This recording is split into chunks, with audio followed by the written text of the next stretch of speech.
नमस्कार मित्रों। जय सिया राम, जय हनुमान। मित्रों, प्रतिदिन की भांति आज भी मैं प्रातःकालीन सुविचार लेकर के प्रस्तुत हूँ। आज का सुविचार है हमारा शरीर और हमारा मस्तिष्क। मित्रों, हमारा शरीर प्रभु की देन है। प्रभु ने हमें शरीर दिया है।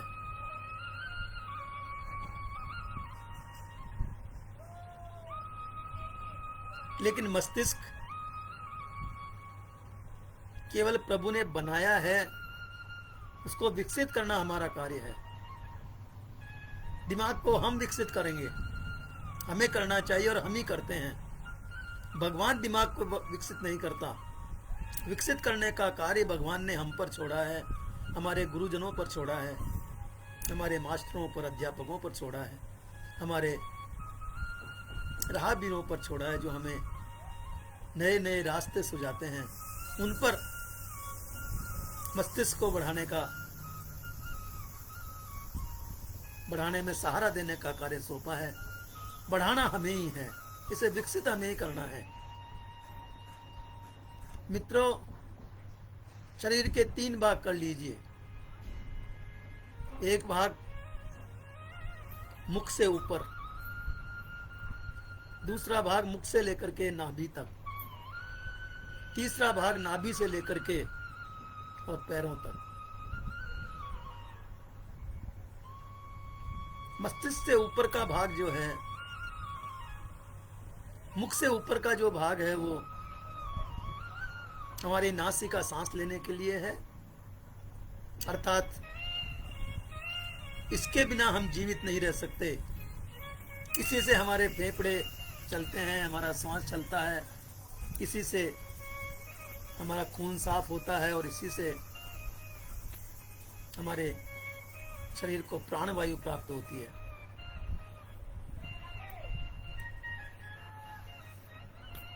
आंखों को देख करके, आंखों से देख करके हम हमारे मस्तिष्क को आगे बढ़ाते हैं। आंखों के जांच परख से ही हम मस्तिष्क को खुराक देते हैं। इसी प्रकार हमारे कर्ण, हमारे कान जो है, वो गुरुओं की वाणी सुन करके, अध्यापकों की बातें सुन करके हमारे मस्तिष्क को विकसित करने में सहायक बनते हैं। जिस तरह नेत्र देखते हैं, उसी तरह नेत्र पुस्तकों को, इतिहास को, नए नए आविष्कारों की खोज को, आविष्कारों को पढ़ते हैं और मस्तिष्क को विकसित करते हैं।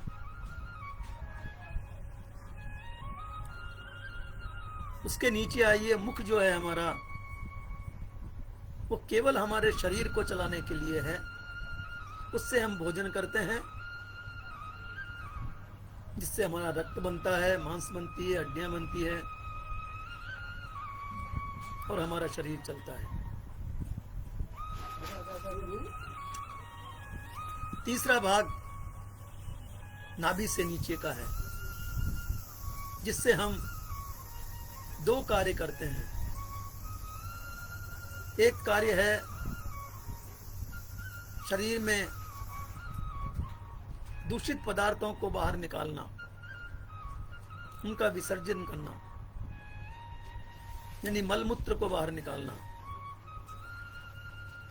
दूसरा कार्य है कि शरीर के नीचे के हिस्से से ही, नाभि के नीचे के हिस्सों से ही सृष्टि का संचार होता है। सृष्टि इसी से बनती है, सृष्टि इसी से चलती है, इसी से आगे बढ़ती है। अगर शरीर, नाभि से नीचे का भाव शरीर का न हो तो सृष्टि आगे नहीं बढ़ सकती।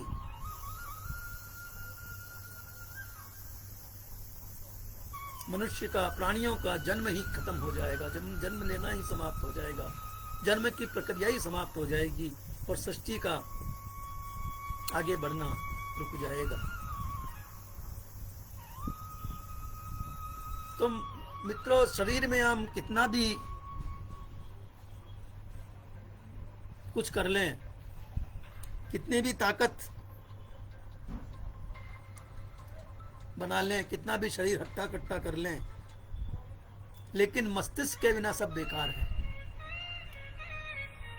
यदि मस्तिष्क नहीं है, दिमाग नहीं है, तो बलवान शरीर भी बेकार है। मूर्ख आदमी कितना भी बलवान हो, वो केवल मजदूरी ही कर पाता है, इसके अतिरिक्त कुछ नहीं कर पाता। लेकिन जिसका दिमाग है, जिसमें मस्तिष्क है, जिसका मस्तिष्क तेज है, वो मजे से पंखे की हवा में, एसी की हवा में बैठ करके सारे संसार को चलाता है, बड़े बड़े आविष्कार करता है, ऑफिस को चलाता है, कंपनियों को चलाता है, फैक्ट्रियों को चलाता है, मशीनरी बनाता है। मित्रों, ये मस्तिष्क ही है, दिमाग ही है जिसने बड़े बड़े आविष्कार किए। मस्तिष्क के कारण, मस्तिष्क के आविष्कार के कारण ही हम लोग चंद्रमा तक पहुंच सके, हवाई जहाज बना सके। ये मस्तिष्क की करामात है, दिमाग की ही करामात है। मित्रों, मस्तिष्क एक ऐसी चीज है जिसका केवल प्राकृतिक ही निर्माण हो सकता है, बाहरी निर्माण नहीं हो सकता, आर्टिफिशियल निर्माण नहीं हो सकता। और इसमें बुद्धि भी हमें ही भरनी है। मित्रों, धन और दिमाग दो चीजें हैं। यदि हमने धन कमा लिया, धन पैदा कर लिया, तो हमें उसकी रक्षा करनी पड़ेगी, हमें उसकी रखवाली करनी पड़ती है। लेकिन जिसके पास दिमाग है, वो दिमाग उसकी रखवाली करता है। दिमाग की रखवाली हमें नहीं करनी पड़ती, लेकिन धन की रखवाली हमें करनी पड़ती है। दिमाग में और धन में यही अंतर है।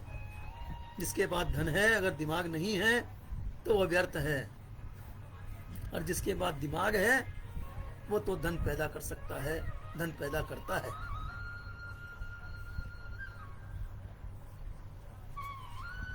मित्रों, एक बार की बात है, एक कंपनी में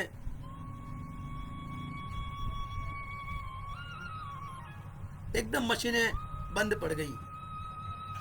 उनकी जो मास्टर मशीन थी, जिससे सारी मशीनें चलती थी, कंप्यूटराइज, उस मशीन में खराबी आ गई और सारी फैक्ट्री बंद हो गई। उस शहर के जितने भी मैकेनिक थे, मिस्त्री थे, वैज्ञानिक थे, उन सबको बुलाया गया। उन्होंने घंटों उसका निरीक्षण किया, आजमाइश करी, लेकिन मशीन नहीं चली। पूरा दिन निकल गया, लाखों रुपए का नुकसान हो गया। आगे जो ऑर्डर जाने थे वो देर हो गई, उनमें उनको भेजने में लेट हो गए। आखिर फैक्ट्री के मालिक ने उस मशीन की कंपनी में से मिस्त्री को बुलाया, वैज्ञानिक को बुलाया, इंजीनियर को बुलाया। वो इंजीनियर आया। उस इंजीनियर ने उस मास्टर मशीन का निरीक्षण किया। मशीन का निरीक्षण करते करते उसको 1 घंटा व्यतीत हो गया, और 1 घंटे के पश्चात उसने एक मजदूर को कहा कि भैया हथौड़ा लेके आओ। वो मजदूर हथौड़ा लेकर के आया। उस वैज्ञानिक ने, उस इंजीनियर ने एक पॉइंट बताया कि इस पॉइंट पर हथौड़े की जोर से चोट मारिए। जो ही हथौड़े की चोट पड़ी, फैक्ट्री की सारी मशीनें चल पड़ी, सारी मशीनें चल गई, सब लोग खुशी से नाच उठे। सेठ भी बड़ा प्रसन्न हुआ।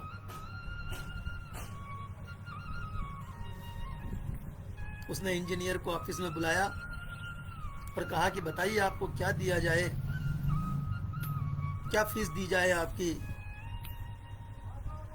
तो उस इंजीनियर ने कहा कि मेरे आने जाने का फ्लाइट का टिकट, खाना खर्चा और 2 लाख रुपए मुझे दे दीजिए। सेठ ने कहा ये क्या बात हुई, 1 घंटे में आप 2 लाख रुपए मांग रहे हो, आपने कुछ किया भी नहीं है, केवल एक हथौड़ा ही तो मारा है, उसके 2 लाख रुपए। ऐसा मत कीजिए, ये गलत है। इंजीनियर ने कहा सेठ साहब ठीक है, मैंने कुछ नहीं किया, वहां से यहाँ आया हूं, जाऊंगा, इन सब का जो किराया होता है वो भी आप जितना बनता है उतना देंगे ही देंगे। आप हथौड़ा मारने की बात करते हो, हथौड़ा मारने का तो केवल 10 रुपया है, लेकिन हथौड़ा कहाँ मारना है इसकी फीस 1,99,999 रुपए है।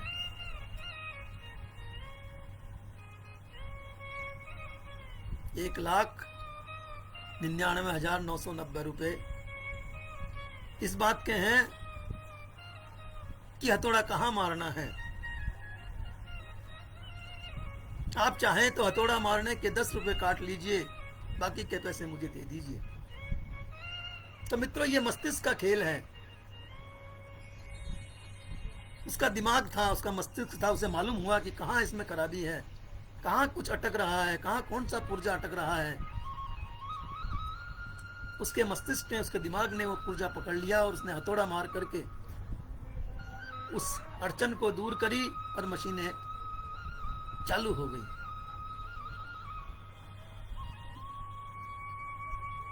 तो ये मस्तिष्क जो है ये बड़ी विचित्र चीज है। आप 10 शास्त्रों को मिला करके, 10 पहलवानों को मिला करके एक दिमाग नहीं बना सकते, जबकि एक दिमाग से 10 शास्त्र लिख सकते हैं, 10 पहलवान तैयार कर सकते हैं, 10 मैकेनिक तैयार कर सकते हैं। तो मस्तिष्क इसी की वैल्यू है, इसी की कीमत है, बाकी शरीर की कोई कीमत नहीं है। मुख से ऊपर ऊपर जो भाग है शरीर का, उसी की सबसे ज्यादा वैल्यू है, सबसे अधिक वैल्यू है। हम लोग बचपन में पढ़ाई करते थे, तब तक हम हमारे मस्तिष्क को काम में लेते थे, दिमाग को बढ़ाते थे, इसकी ऊर्जा बढ़ाते थे, इसका संवर्धन करते थे। 20-22 साल के हुए, 24 साल के हुए, 25 साल के हुए, व्यापार में लगे, तब तक भी हमारा मस्तिष्क को हमने खुराक दी। लेकिन उसके पश्चात हमने मस्तिष्क को बढ़ाने की स्थान पर मस्तिष्क में टेंशन पाल ली, मस्तिष्क को टेंशन की खुराक देने लग गए, चिंता फिक्र की खुराक देने लग गए। इसी तरह महिलाएं भी 20 साल तक, 22 साल तक अपने दिमाग को काम में लेती हैं, उसके पश्चात शादी होते ही घर परिवार में उस दिमाग को लगाने लग जाती हैं। तो हम शरीर को बनाने के लिए तो बादाम खाते हैं, दूध पीते हैं, फल फ्रूट खाते हैं, अच्छी अच्छी चीजें खाते हैं, लेकिन मस्तिष्क को बढ़ाने के लिए हम पीछे हट जाते हैं। मस्तिष्क को बढ़ाने के स्थान पर उसमें टेंशन डाल देते हैं, ना चैन से सोते हैं, समय पर सोते हैं, ना समय पर उठते हैं। और हमारा मस्तिष्क का विकास वहीं रुक जाता है। लेकिन जिन्होंने मस्तिष्क को हमेशा खुराक दी, जिन्होंने मनुष्य को मस्तिष्क को हमेशा बढ़ाने का प्रयास किया, उन्होंने बड़े बड़े आविष्कार किए, उनका नाम हुआ। मित्रों, कभी सोचा था हमने, हमारे पुरखों ने आज से 70 साल पहले या 100 साल पहले, कि हर मनुष्य की जेब में, हर मनुष्य के हाथ में मोबाइल होगा जिसमें सारी दुनिया सिमटी होगी। इस मोबाइल में, इस छोटी सी डिब्बी में सारी दुनिया है। आप यहाँ बैठे बैठे अमेरिका, रूस, जर्मन, जापान, कहीं भी किसी से बात कर लीजिए, रूबरू बात कर लीजिए, उसकी शक्ल देख करके उसके साथ बात कर लीजिए।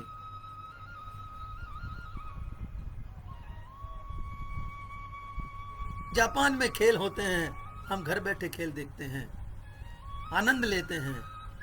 जितना हम प्रत्यक्ष में नहीं देख पाते उससे बढ़िया देखते हैं।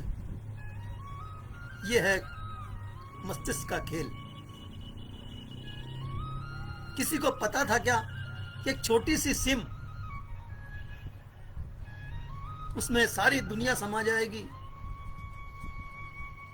छोटा सा पेन ड्राइव जिसमें पता नहीं कितने लेख आलेख, कितने फोटो, कितने वीडियो हम समा सकते हैं, उन्हें स्टोर कर सकते हैं, उसका भंडारण कर सकते हैं। ये सब दिमाग के खेल हैं। आज आवाज की गति से भी तेज गति से चलने वाली हवाई जहाजें बन गई हैं, मिसाइलें बन गई हैं। आवाज की गति के बराबर चलने वाली रेलगाड़ियां भी बन गई हैं। तो ये सब मस्तिष्क का खेल है। इसलिए हमें इस मस्तिष्क को हमेशा धार देते रहना चाहिए, मस्तिष्क को हमेशा बढ़ाते रहना चाहिए, कुछ ना कुछ नया सीखते रहना चाहिए। ये नहीं समझना चाहिए कि हम वृद्ध हो गए, वयोवृद्ध हो गए, अब हमें क्या करना है। नहीं, हमारा मस्तिष्क हमेशा खुराक चाहता है, इसे खुराक दीजिए और मस्तिष्क तरोताजा रहेगा। मस्तिष्क में सही सही विचार आएंगे, मस्तिष्क में अच्छी अच्छी बातें आएगी, तो हमारा शरीर भी स्वस्थ रहेगा। और हमारे मस्तिष्क में यदि टेंशन रहेगा, हमारे मस्तिष्क में यदि चिंता फिक्र रहेगी, इधर उधर की बेकार की बातें रहेगी, कूड़ा करकट भरा रहेगा, तो हमारा शरीर भी कूड़े करकट की तरह, गंदगी की तरह बीमार हो जाएगा। हमारा शरीर भी काम करना बंद कर देगा और हम बुढ़ापे की चंगुल में फंस जाएंगे। बुढ़ापे के शक्ल में हमारा शरीर हो जाएगा, हम टूट जाएंगे। इसलिए मस्तिष्क को आप एकदम ताजा रखिए, इसमें नए नए विचार भरिए, नए नए विचार देखिए, नई नई एक्टिविटीज देखिए और कीजिए। मस्तिष्क की जो वैल्यू है, मस्तिष्क की जो कदर है, मस्तिष्क की जो कीमत है, वो पूरे शरीर की कीमत नहीं है। शरीर का ऊपर का हिस्सा ही सबसे कीमती हिस्सा है, इसी की कीमत है। नमस्कार, आज बस इतना ही। कल फिर इसी समय, इसी चैनल पर, इसी पटल पर एक नए विचार के साथ उपस्थित रहूँगा। तब तक के लिए विदा। सुप्रभात। जय सिया राम, जय हनुमान, जय भारत।